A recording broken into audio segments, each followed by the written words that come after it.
SBI manager గారు వాళ్ళ బ్యాంక్లో కొన్ని ఫేక్ కరెన్సీ నోట్లు డిపాజిట్ చేశారని చెప్పేసి ఫిర్యాదు ఇవ్వడం జరిగింది. దాంట్లో వాళ్ళు వెరిఫై చేసిన దాని ప్రకారము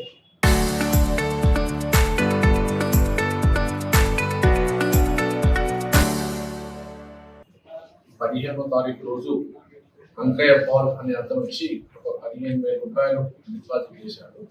ఆ 15,000 రూపాయలు డిపాజిట్ చేస్తే దాంట్లో 11 నోట్స్ అంటే 5,500 రూపీస్ ఫేక్ కరెన్సీ ఉన్నట్టుగా వాళ్ళు వాళ్ళకు ఐడెంటిఫై చేసి పోలీస్ స్టేషన్లో ఫిర్యాదుగా ఎఫ్ఐఆర్ చేసి ఇన్వెస్టిగేషన్ ప్రారంభించడం జరిగింది.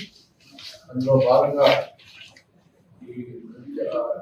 ఎవరైతే furniture shop owner Ankaiah Paul అతన్ని విచారించగా అతను చెప్పింది ఏంటంటే అతనికి నాయుడు ముత్యాలరావు అతని దొంగపేట మల్కారం ప్రజెంట్ దశరావుపేటలో ఉంటాము ఇతను ఇచ్చిందని చెప్పడం జరిగింది.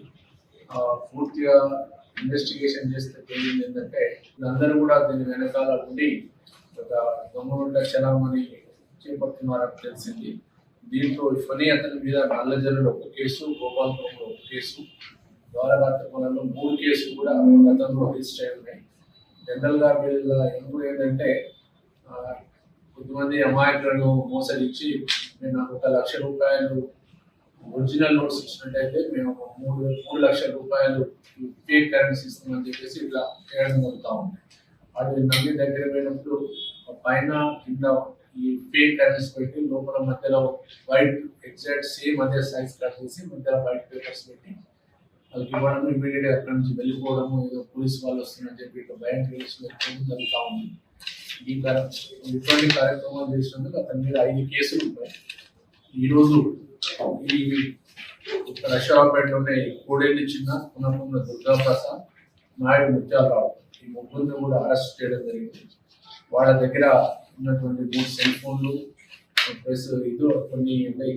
వాళ్ళు ఇంకో కొన్ని కూడా వాళ్ళ దగ్గర ఫేక్ కరెన్సీ ఉంటే వాళ్ళని కాల్ చేస్తూ ఉంటారు. దానికి సంబంధించినటువంటి యాష్ అది కూడా సీజ్ చేయడం జరిగింది. వాళ్ళని కోర్టులో చేయడం జరుగుతూ ఉంది.